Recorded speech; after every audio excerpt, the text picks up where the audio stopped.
Good morning students. Present indefinite tense का हमारा chapter चल रहा है and in our previous video we did how to form positive और असर्टिव और affirmative sentences in present indefinite tense.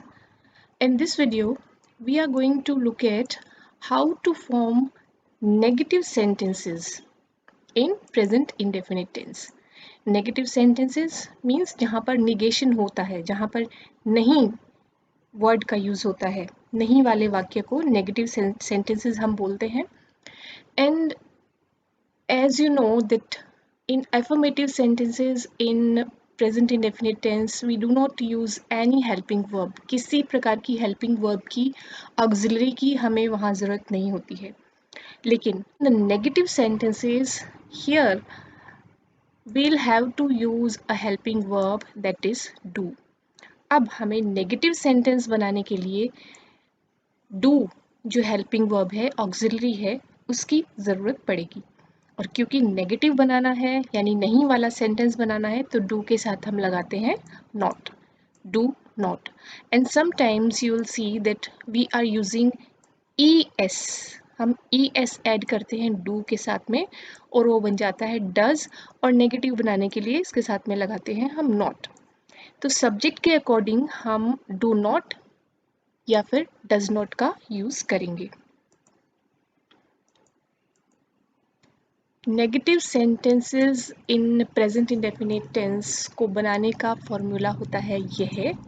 सबसे पहले सब्जेक्ट एंड सब्जेक्ट के इमीडिएट बाद या तो डू नॉट या डज नॉट और उसके बाद में first form of the verb. Present indefinite tense में हम first form of the verb का ही यूज करते हैं. और do not and does not कहाँ लगाना है ये डिपेंड करेगा कि सब्जेक्ट क्या है. किसी सब्जेक्ट के साथ में हम डू नॉट का यूज़ करते हैं और किसी सब्जेक्ट के साथ में डज नॉट का यूज़ करते हैं.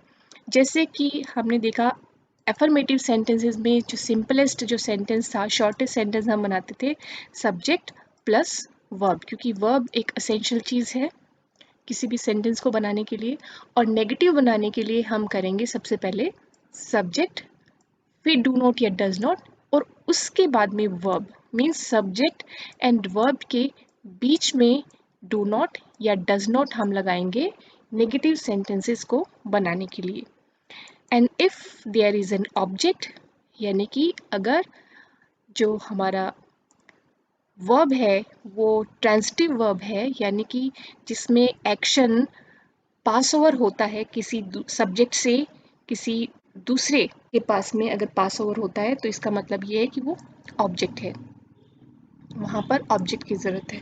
तो ऐसे सेंटेंसेस में जहाँ पर ऑब्जेक्ट भी होता है वहाँ पर हम सब्जेक्ट फिर डू नॉट या डज नॉट जो कि हम सब्जेक्ट के अकॉर्डिंग लगाएंगे, वर्ब की first form and it will be followed by object. और यदि कोई एडवर्बियल या कोई और इन्फॉर्मेशन हमारे पास है तो वो ऑब्जेक्ट के बाद में लगाएंगे. सो नेगेटिव सेंटेंसेस हम बनाते हैं सब्जेक्ट के बाद में डू नॉट और does not and first form of the verb. And if there is an object in a sentence we use subject which is followed by do not or does not and then we put first form of the verb और उसके बाद में object. और फिर यदि कोई extra या कोई एडिशनल इंफॉर्मेशन हमारे पास है तो हम वो ऑब्जेक्ट के बाद में लगाते हैं. Let us take the examples. She does not like coffee. अब हम इसको पहले एफर्मेटिव सेंटेंस देखते हैं. अगर एफर्मेटिव सेंटेंस हमें बनाना होता कि वह कॉफ़ी पीना पसंद करती है या उसे कॉफ़ी अच्छी लगती है तो हम कैसे बनाते हैं उसको subject verb and object. She क्योंकि थर्ड पर्सन सिंगुलर है तो हम यहाँ पर लगा देते लाइक्स. She likes coffee. अब हमें नेगेटिव में इस सेंटेंस को कन्वर्ट करना है, मतलब हमें नेगेशन में बताना है कि उसे कॉफ़ी पसंद नहीं है. तो हमने क्या किया कि नेगेटिव सेंटेंस बनाने के लिए we put subject then do not और does not and then first form of the verb and अगर कोई ऑब्जेक्ट है तो वो. तो इस सेंटेंस को हमने बनाने के लिए हमने लिखा she which is the subject of this sentence. फिर क्योंकि हमें डू नॉट या डज नॉट लगाना है इमीडिएट सब्जेक्ट के बाद में तो हमने लगाया she does not. Then the first form of the verb, she does not like, she does not like what, means यहाँ पर ऑब्जेक्ट की ज़रूरत है, ऑब्जेक्ट यहाँ पर है coffee, she does not like coffee. Next sentence, you do not understand मी, आप मुझे समझते नहीं हो। यू इज़ द सब्जेक्ट और इसके इमीडिएट बाद हमें लगाना है डू नॉट या डज नॉट, और यहाँ पर हमने लगाया do not, you do not, then first form of the verb understand and then object, you do not understand me. Third sentence, I do not go to the library, I is subject और क्योंकि negative sentence है तो immediate बाद हमें लगाना है do not या does not, यहाँ पर हमने लगाया do not, I do not go, first form of the verb, to the library, I do not go to the library, this is adverbial। तो इस तरह से हमने नेगेटिव सेंटेंस यहाँ पर फॉर्म किए, लेकिन एक नेगेटिव बनाने का ये जो एक वर्ड है नेवर, जिसका मतलब होता है कभी नहीं, यदि ये सेंटेंस में आ जाता है तो हम डू नॉट या डज नॉट नहीं लगाते हैं। I never tell a lie, never हम इमीडिएट बाद में लगा देते हैं सब्जेक्ट के, और first form of the verb उसके साथ में एस लगेगा या नहीं लगेगा वो सब्जेक्ट के ऊपर डिपेंड करेगा। जैसे हमने एफर्मेटिव सेंटेंस में किया था कि first person means I and we, second person means you and third person plural यानी कि दे या फिर मोर देन वन नेम्स हों, तो हम वहाँ पर वर्ब की फर्स्ट फॉर्म के साथ में एस नहीं लगाते। तो I never tell a lie. Affirmative sentences में we also did that if the subject is third person singular, तो we put an s or es to the first form of the verb. इस sentence में she is third person and singular, इसके immediate बाद लगाया never क्योंकि हमें कभी नहीं का सेंस इस सेंटेंस में देना है। शी नेवर स्पीक्स क्योंकि थर्ड पर्सन सिंगुलर है तो इसके साथ में एस का यूज हुआ। She never speaks the truth, वो सच कभी नहीं बोलती है। तो यदि नेवर किसी सेंटेंस में आता है तो हमें डू नॉट या डज नॉट नहीं लगाना है, because the negation is already there in this word. Never में ऑलरेडी निगेशन होता है, नहीं का सेंस इसमें ऑलरेडी होता है, हमें डू नॉट या डज नॉट नहीं लगाना है। यानी अगर हिंदी में किसी सेंटेंस में कभी नहीं वर्ड का यूज हो और आपको ट्रांसलेशन करना है तो you will write this word never और उसके बाद में नॉट नहीं लगाना है, डू नॉट या डज नॉट नहीं लगाना है।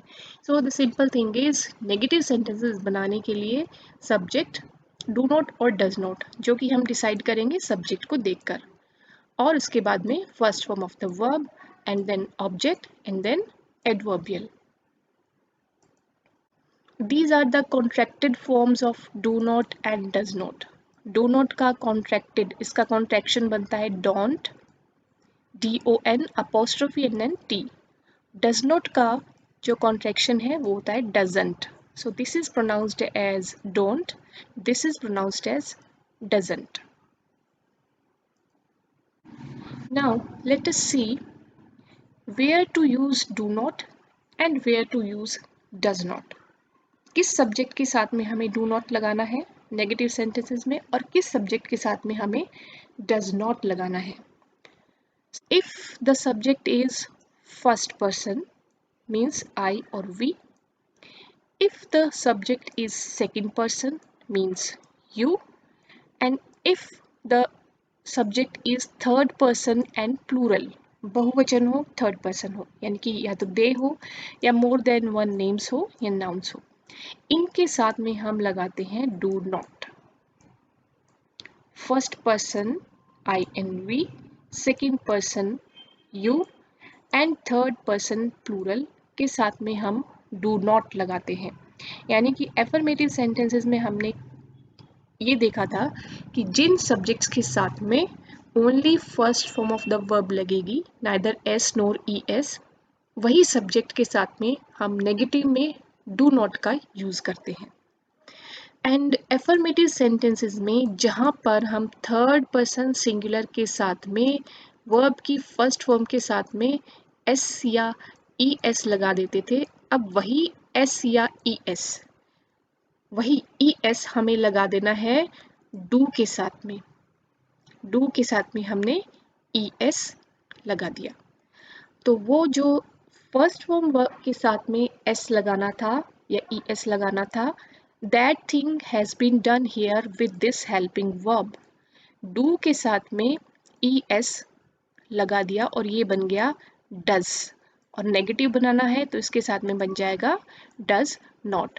और फिर इसके बाद में हम वर्ब की फर्स्ट फॉर्म के साथ एस या ई एस नहीं लगाएंगे, बिकॉज ई एस हम ऑलरेडी हेल्पिंग वर्ब के साथ में लगा चुके हैं।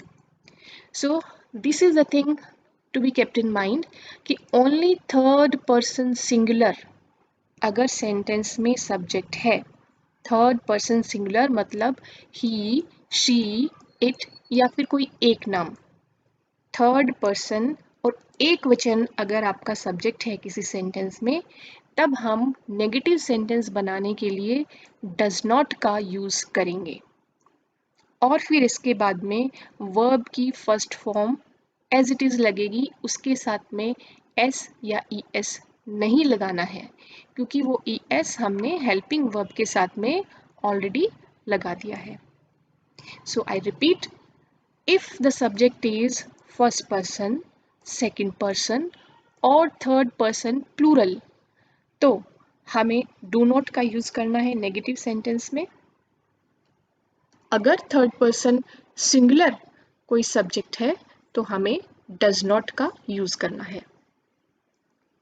Let us understand this thing with the help of examples.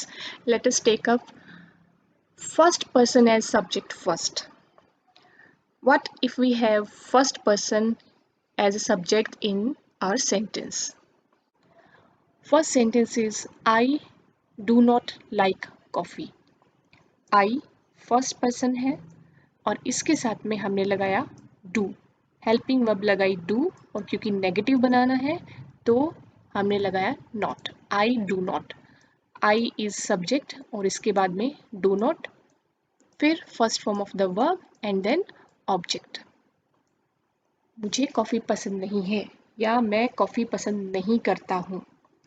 Then first person में वी भी होता है जो कि प्लूरल है आई का, सो वी इज सब्जेक्ट और इसके बाद में हमने हेल्पिंग वर्ब लगाई डू, नेगेटिव बनाया नॉट के साथ में, we do not, then first form of the verb और उसके बाद में object। तो इस तरह से प्रेजेंट इंडेफिनिट टेंस में हम नेगेटिव सेंटेंस बनाते हैं if the subject is first person. First person में चाहे आई हो या वी हो, हम डू का यूज करते हैं, और नेगेटिव बनाना है इसलिए do not, do not. In this sentence the subject has been changed. Now the subject is you. You is the second person. You do not like coffee. आप coffee पसंद नहीं करते हो।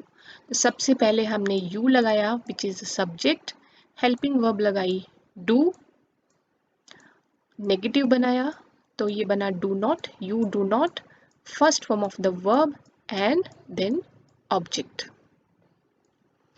फर्स्ट पर्सन में देखा do not का use किया हमने, सेकंड पर्सन में भी डू नॉट का यूज़ किया।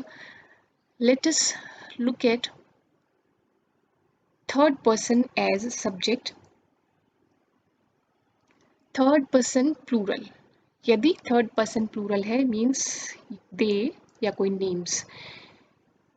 थर्ड पर्सन प्लूरल के लिए हमने कहा था कि एक नॉन एक्टिव पर्सन होता है सेंटेंस में, मतलब ये ना बात करता है ना ये सुनता है, इसके बारे में बात की जाती है। First person is the speaker, second person listener, third person is non active person, तो इसके बारे में बात की जाती है। यहाँ पर हम सब्जेक्ट रख रहे हैं थर्ड पर्सन प्लूरल। प्लूरल को हमें ध्यान में रखना है। So they do not like coffee, they is subject जो कि थर्ड पर्सन है लेकिन प्लूरल है, तो इसके साथ में भी लगा डू, नेगेटिव बनाया दे do not like first form of the verb coffee. This is object. Subject, we do not like and coffee. In next sentence, Namira and Sonia, यहाँ पर दो नेम्स हैं, इसका मतलब ये प्लूरल हो गया, और क्योंकि एक नाम है तो ये थर्ड पर्सन है, दो नाम है means more than one names है, तो इसका मतलब है this is plural, third person plural. Namira and Sonia do not like coffee. So this is our subject, complete subject of this sentence, Namira and Sonia. Do not लगाया because this is third person but plural. Third person plural के साथ में हमने do not का use किया, then first form of the verb and then object. Now we'll see what happens when the subject is third person and singular. Here are the examples.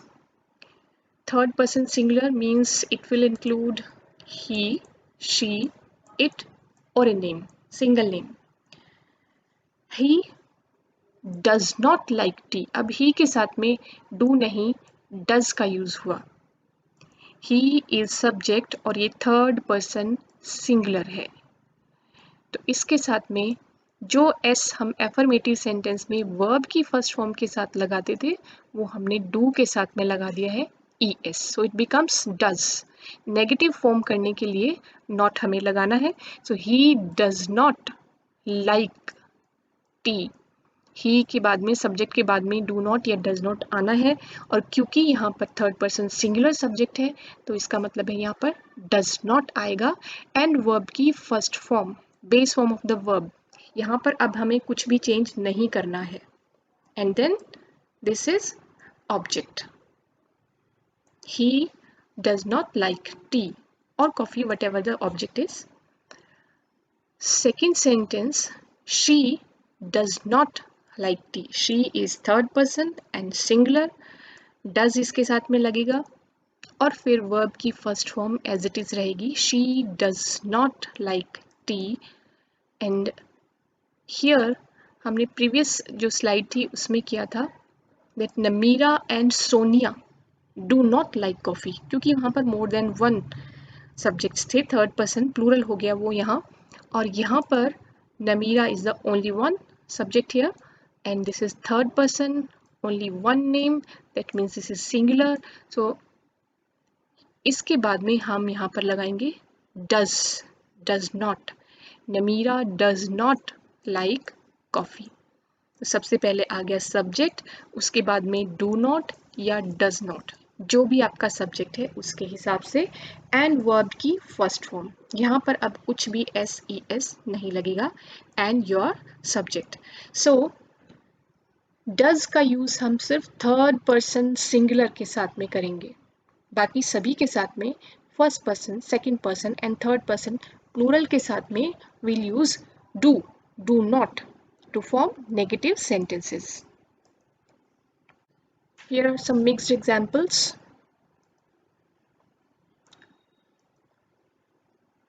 Manish does not know how to play the guitar. Because Manish is third person singular, तो इसके साथ में लगा does not, और no यानी कि first form of the verb as it is यहाँ पर लगेगी. मनीष गिटार बजाना नहीं जानता है. We are doing the Hindi translation also side by side. Manish does not know how to play the guitar. Next sentence, my parents. My parents is third person but plural. Parents s लगा है, so this is माता पिता दोनों इसमें शामिल है. My parents do not, क्योंकि third person plural है तो इसके साथ में do not का यूज हुआ. Do not allow us to go to late night parties. देर रात की पार्टीज तक में जाना मेरे माता पिता हमें इजाज़त उसकी नहीं देते हैं. Next sentence is children do not like to take bath. Children is plural, third person and plural, so इसके साथ में do not. Children do not like to take bath. बच्चे नहाना पसंद नहीं करते हैं. Next sentence is I do not like visiting big cities. I is first person and with first person we use do, not does. I do not like visiting big cities. मुझे बड़े शहरों में जाना पसंद नहीं है. Next sentence is Richa does not wants to be a lawyer. So you'll find a mistake here. Richa is third person singular. इसके साथ में हमने लगाया does not, and then there is some problem with this word, first form of the verb, to be a lawyer. Richa is third person, so obviously we have to put does with Richa. So Richa does not, but we have just now done that जो S first form के साथ में हमें लगाना है वो first form negative sentences में उसे डू के साथ में हम ES की तरह से लगाएंगे. तो Richa does not want to be a lawyer. This is the correct formation of this sentence. Richa does not want to be a lawyer. Next sentence is you do not like talk shows much. You is second person और second person के साथ में हमें do not का ही use करना है. You do not like talk shows much. आपको टॉक शोज ज़्यादा पसंद नहीं है. Next sentence is we never tell lies to our parents. Never के साथ में हमने पहले भी किया था कि never because itself contains the negative meaning. इसके साथ में नहीं, कभी नहीं वाला जो मीनिंग है, सेंस है, इसमें ऑलरेडी रहता है. तो हमें यहाँ पर ना डू नॉट लगाना है या डज नॉट, ना ही डज नॉट लगाना है. तो we simply put we never tell. Tell यहाँ पर वर्ब की first form. Lies to our parents. Lies means झूठ. हम अपने पेरेंट्स को कभी भी झूठ नहीं बोलते हैं. Next sentence is she never tells lies to her parents. Here the subject is third person singular. Third person singular और हमें कभी नहीं का सेंस देना है तो वर्ड हमने यूज किया she never. तो अब क्योंकि थर्ड पर्सन सिंगुलर है तो हमें एस या es कहीं तो लगाना है, but we are not using here do. Helping verb is not used here. So हमें जो एस लगाना है वो जो मेन वर्ब है उसके साथ में ही, उसकी फर्स्ट फॉर्म के साथ में ही हम एस लगाएंगे. She never tells lies to her parents. तो ये नेवर वर्ड ने कभी नहीं का सेंस यहाँ पे दिया कि वह कभी भी अपने पेरेंट्स से झूठ नहीं बोलती है. यदि ये सिंपल सेंटेंस होता कि वह अपने पेरेंट्स को झूठ नहीं बोलती है, then will use she does not tell lies to her parents. But here the meaning is, here the sense is वह कभी भी झूठ नहीं बोलती है. So we have to use this word never, and never के बाद में जो first form of the verb है उसके साथ हमें s लगाना होगा because the subject is third person singular. Next sentence is it does not look good. यह अच्छा नहीं दिखता है. It is third person singular. So third person singular के साथ में हमें does not का यूज करना है. It does not look good. Next sentence, generally they do not let their children eat fast food. सामान्यतया they is subject, third person है और प्लूरल है, इसलिए यहाँ पर do not का यूज हुआ है. Generally they do not let their children eat fast food. सामान्यतः वे अपने बच्चों को फास्ट फूड खाने नहीं देते हैं. So this is how we make negative sentences in present indefinite tense. Thing to be remembered is helping verb is used in negative sentences. Helping verb जो auxiliary हम जिसका यूज करते हैं negative sentences में, that is do. And to form negative sense हमें not लगाना होता है do के साथ में, do not. And third person singular है तो हमें डू के साथ में es लगा देना है, does not. And after that first form of the verb, और उस फर्स्ट फॉर्म के साथ में s या फिर es कुछ भी नहीं लगाना है. These are practice sentences and this is your assignment. You have to fill the blanks with the do or does, whichever is appropriate. Subject को देखकर आपको डू या डज लगाना है. Not is already there in these sentences. You can pause the video, take a click, and write your answers and send your answers to the WhatsApp groups we have already formed. And these are the sentences. You have to translate them into English.